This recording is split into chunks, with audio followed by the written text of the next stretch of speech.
we go again. You bet you.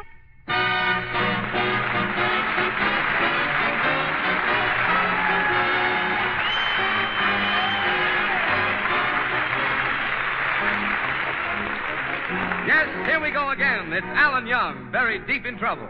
And as usual, we gotta dig him out. Listen to that young man who tries to be helpful and always needs help himself, Alan Young.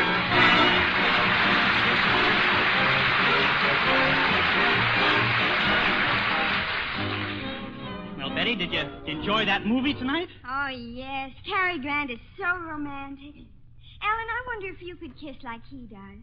Go ahead, kiss me. Oh, I don't want to. Oh, go ahead, kiss me. It isn't anything. No, I don't want to. Go on, it isn't anything. Well, okay. There. You're right, it isn't anything. Well, that gives you an idea of what happens to Alan in tonight's story, which you'll hear in just a moment.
Well, it is late evening, and Alan has just returned from the movies with his girl, Betty Dittenpfeffer. As we look in on them now, they're in the Dittenpfeffer parlor, and the only light in the room is the soft glow from the blazing logs and the open fireplace. Alan, isn't it heavenly here? Yeah. The logs blazing, me sitting here knitting, you standing in front of the fire, smoking. Smoking? I must be standing too close to the fire. Alan, come and sit down beside me on this bearskin rug. All right. Alan, I just noticed, why does this bearskin have such a stupid expression on his face? He must have been stupid. He wouldn't be lying here in front of the fireplace. Gee, Alan, I keep thinking about that movie we saw tonight. Wasn't Cary Grant wonderful? Remember that scene where he took his girl to that fancy French nightclub? Yeah, boy, was he sophisticated. When the beautiful foreign spy dropped her olive to attract his attention, he didn't just kick it under the table. He bent down, picked up the olive, handed it to her. She said, merci beaucoup, which means don't bother to wipe it off.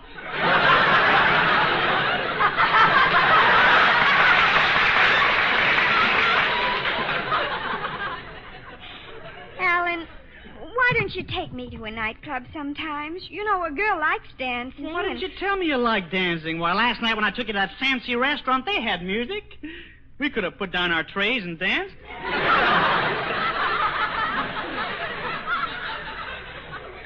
I mean a real nightclub, Alan. I can't afford it, Betty. I haven't built up my sign painting business yet. A nightclub costs so much money. There's hat check charges, cover charges, tips for the waiters, a la carte meals. Why, an evening there can run into $2 or $3. Oh, Alan, Cary Grant didn't worry about money in the picture. He was so wonderful. Wonderful. Betty, if you want to look closely, you'll see that I'm a perfect double for Cary Grant. He's got such nice dark hair. I got blonde hair. He's 6'2". I'm 5'10". He weighs 190. I weigh 130. Then how does that make you and Cary perfect doubles? It's easy. Take away his physique and his good looks, and what do you got? Me.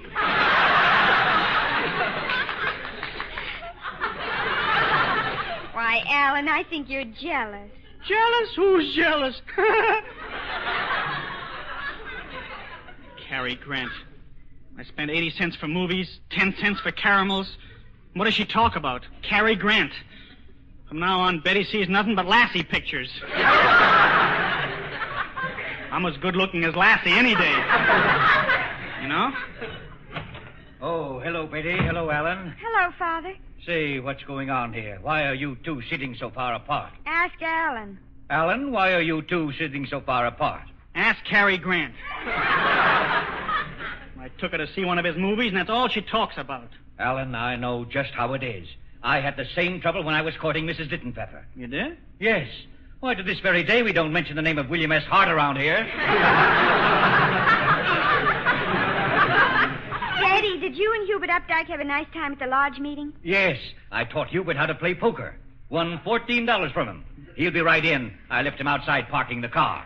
That's all I need to make my evening complete. Another one of your boyfriends. Cary Grant, that rich Hubert Updike. Hello, Betty. I'm here. Come gather me in your arms. Oh, cheerio, Alan. I understand you took Betty to see a picture with Cary Grant.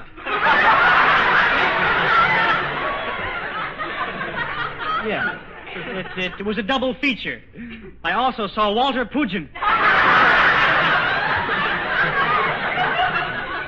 Cary Grant. You know, Hubert, it just occurred to me. You could almost double for Cary Grant. Face me. Your nose is a slight obstacle. What do you think, Papa? Well, your chin is a slight obstacle. Turn around. Now we come to a big obstacle. Hubert, have you ever thought of going into the movies? Oh, indeed. I was offered a part in a very big picture. Oh, which one was that? That new one. Our vines have tender avocados. Oh, that was a winny one.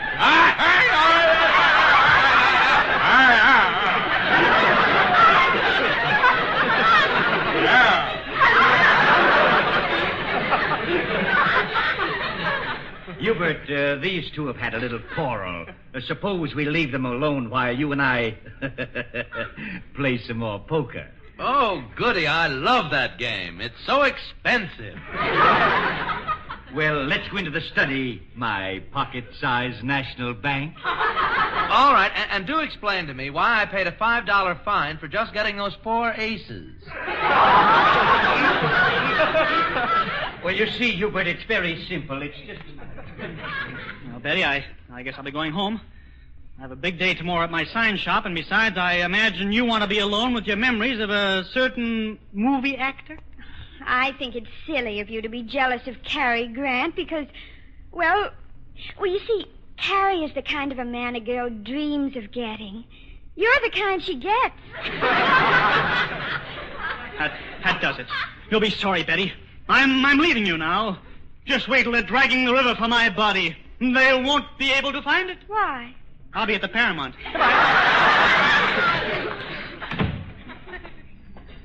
She can't kid me this way. I'll show her who's boss. I won't forgive her till I come crawling back to her on my hands and knees.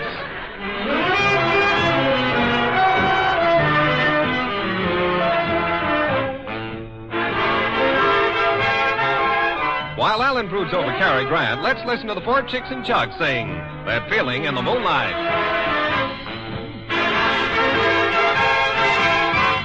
Did you ever get that feeling in the moonlight? That wonderful feeling that you want to be kissed. You're strolling in the park, the stars so bright above. You love to love somebody, but there's nobody there to love.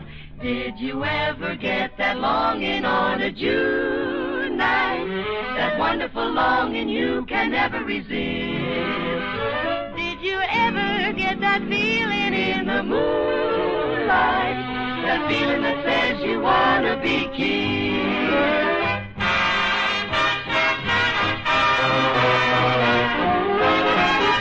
Did you ever get that feeling in the moonlight? That feeling that you want to be kissed. Who, me? Why, sure. Sit down, kid. Calling in the park, the sky so bright above. You love to love somebody, baby, but there's nobody there to love. Did you ever get that longing on a June night? That wonderful longing you can never resist. Did you ever get that feeling in the moonlight? That feeling that always starts me reeling every time you say you want to be kissed.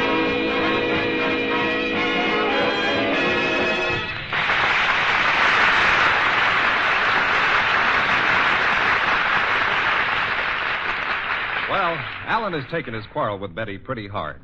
It's the next day, and instead of working in a sign shop, he's across the street at Minnie's Meatball Palace, eating his heart out. Well, Blue Eyes, do you feel any better now you got some... You feel any better now you got some grub in you? No, Minnie, I could hardly eat a thing. How much do I owe you?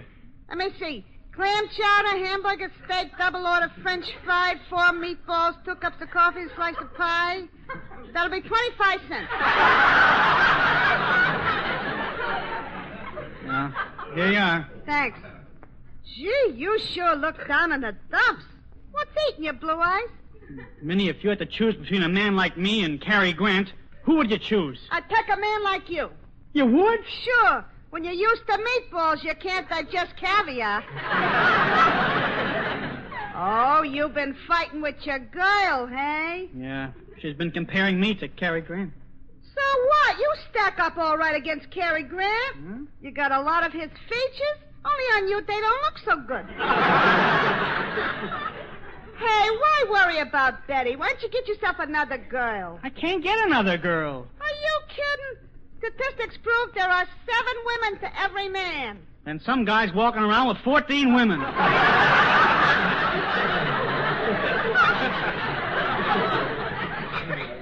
Look, let me set you straight on love, Blue Eyes. I know plenty on the subject. I'm married to a sailor. Of course, I ain't seen him in the last 27 years. You haven't seen your husband in 27 years? No, he's been in the Navy all that time. I think he ought to be out soon. I figure he's got 975 points.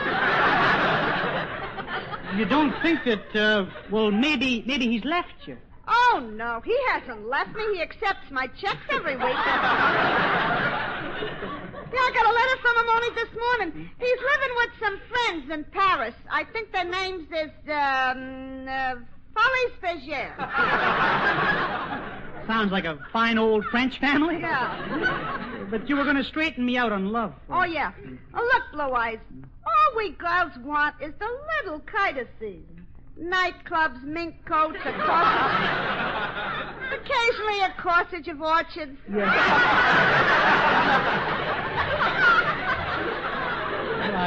I can't give Betty those things. I haven't even got $5 to take her to a nightclub. My luck has run out, Minnie.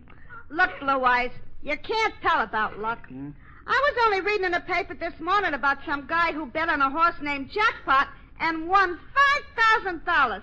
That always happens to the other guy. I never won a thing in my life. I couldn't even win on this pinball machine here. Why don't you try it? Yeah, try it. I'll be right back. One of my regular customers just come in. He eats nothing but meatballs and spaghetti. Hey, chef, send out 2 yo-yos with plenty of string. This is a pinball machine, huh? Oh, put in a nickel here. 10,000, 30,000, 60,000, 300,000, 650,000, 960,000. Looks like I'm going to hit $1 million.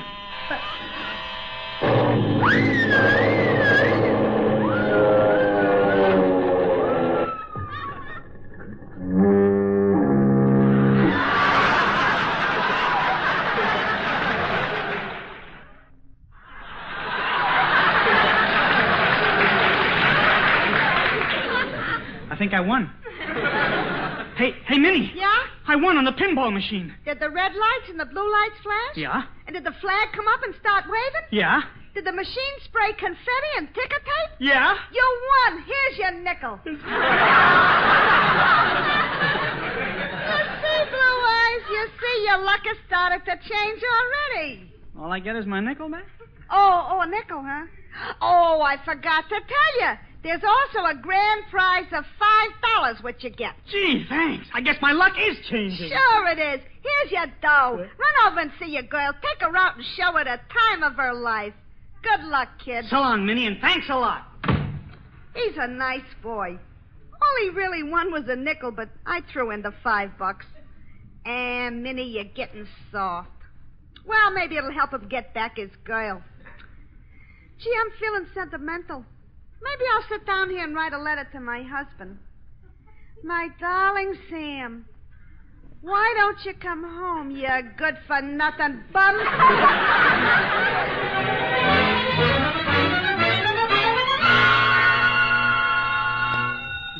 Betty, will you answer that phone? I'm reading the paper. All right, Daddy.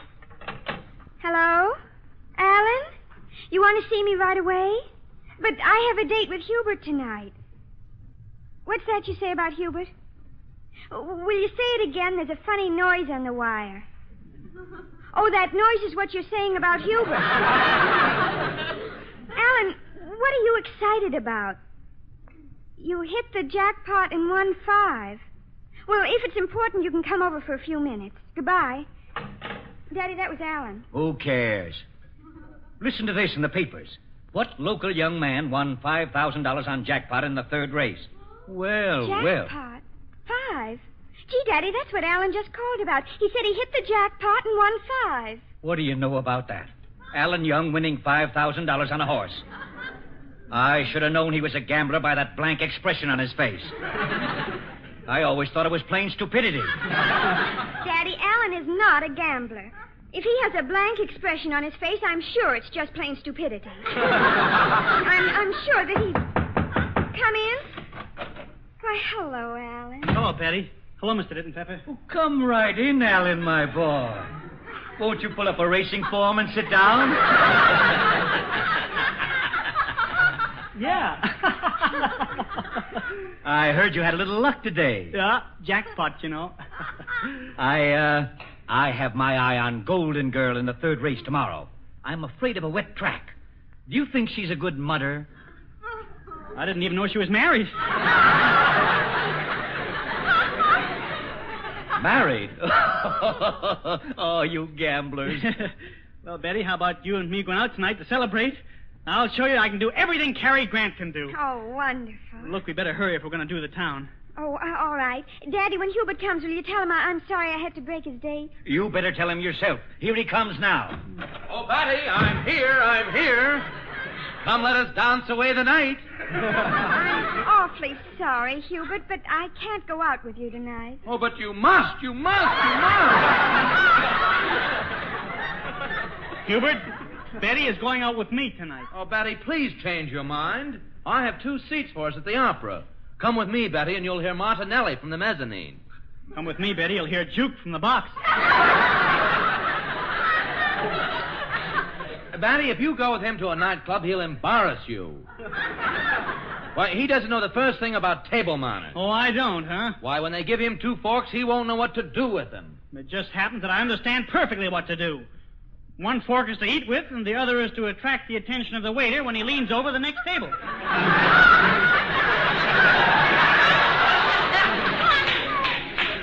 Hubert, you're wasting our time. I'm going with Alan, and that's final. But, Betty, I was planning to take you to the Club 30. That's the most exclusive place in town. If I can take her to the Club 30, after all, how much can it cost? Last time I was there, my check was $85.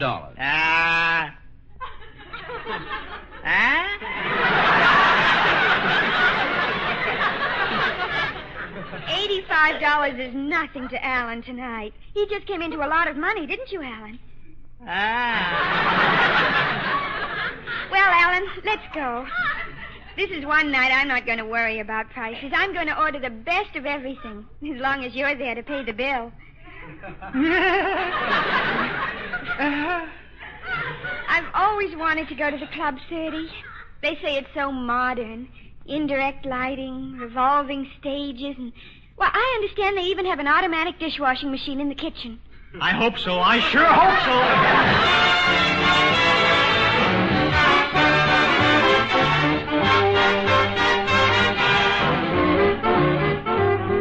Well, Alan's not going to feel so well when his 5-spot does a quick fadeaway at the nightclub. But he'll soon discover that money isn't everything.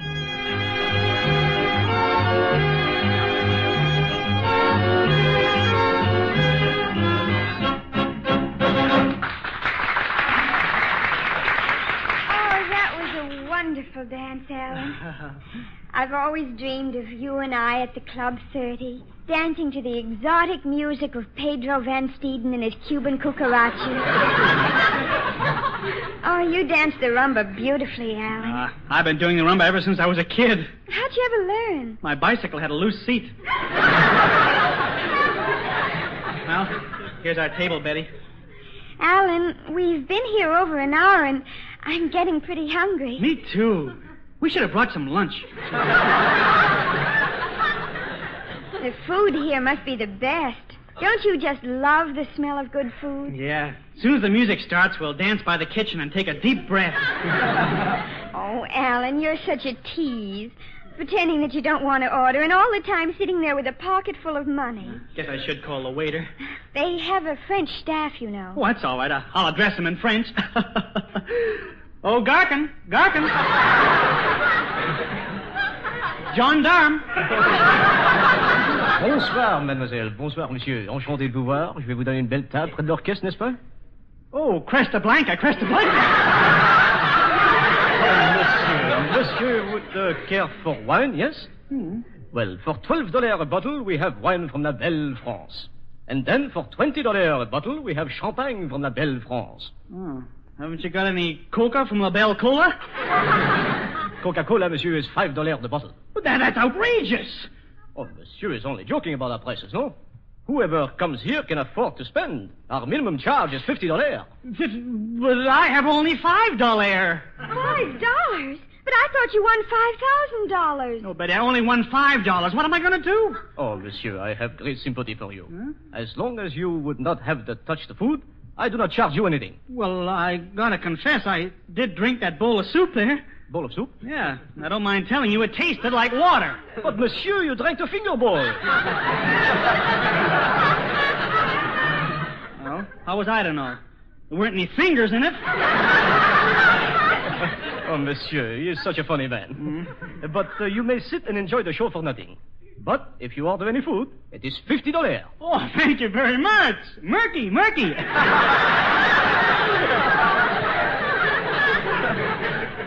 He certainly got you out of a scrape, Alan. Yeah, we're all right now, eh? This is still my lucky day. Alan, look who's coming. Who is coming? It's Daddy. He's headed for this table. Your daddy? Gee, if he orders food, it'll cost me $50. Well, Dad's been a little worried about his weight lately. If you hint diplomatically that he might be putting on a few pounds, he probably won't order anything. Oh, okay. Here he comes now. Don't forget, Alan, be very diplomatic about his weight. Well, hello there, Betty. Hello, Daddy. Hello, Alan. Hello, Fatso. I just thought I'd drop in and join you two lovers. Ah, I see you haven't ordered yet. That's good. I'm hungry. Waiter, I want the biggest steak you've got. That would be $112, monsieur. I'm not worried about the price tonight. Get me the steak. Oh, Alan, don't worry. Daddy always picks up the check. he does? Oh, sure. Oh, then what am I worried about? Mr. Never have a bottle of champagne, hey. Oh, thanks, I will. You know, Alan, the funniest thing happened to me tonight. This'll kill you. It will? That Hubert Updike can't play a lick of poker, but tonight... this'll kill you.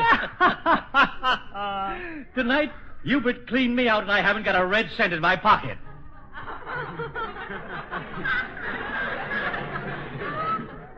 Alan, why aren't you laughing? I think it killed him. Alan, what's the matter? Daddy, what am I going to do? Hi-ho, everybody. May I join this happy party? Hubert, look, go away, will you? I have enough trouble here. But all I want to do is buy a round of drinks. After all, I have $4,000 in my pocket. $4,000? Sit down, kid. Hubert, Mr. Dittenfeather just ordered a big steak. Would you sort of keep him company while he eats it? Oh, I'd be glad to. That's the way I like to hear you talk. Betty, let's get out of here while I still have my $5. Enjoy yourselves, fellas. Alan, I'm hungry. Don't worry, Betty. I know just the place.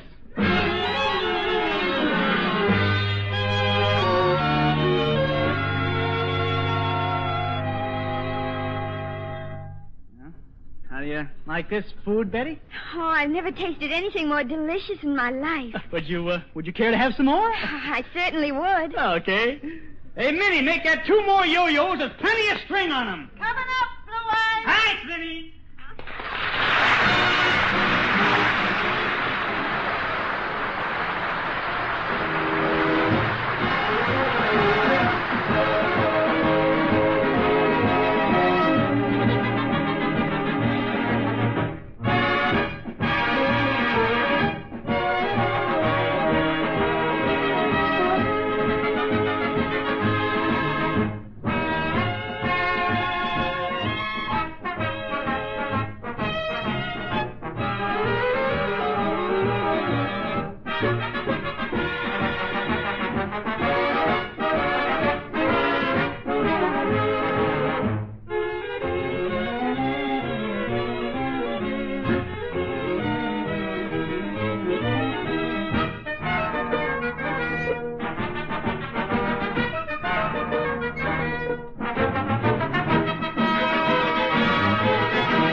Thanks. See you next week. Good night.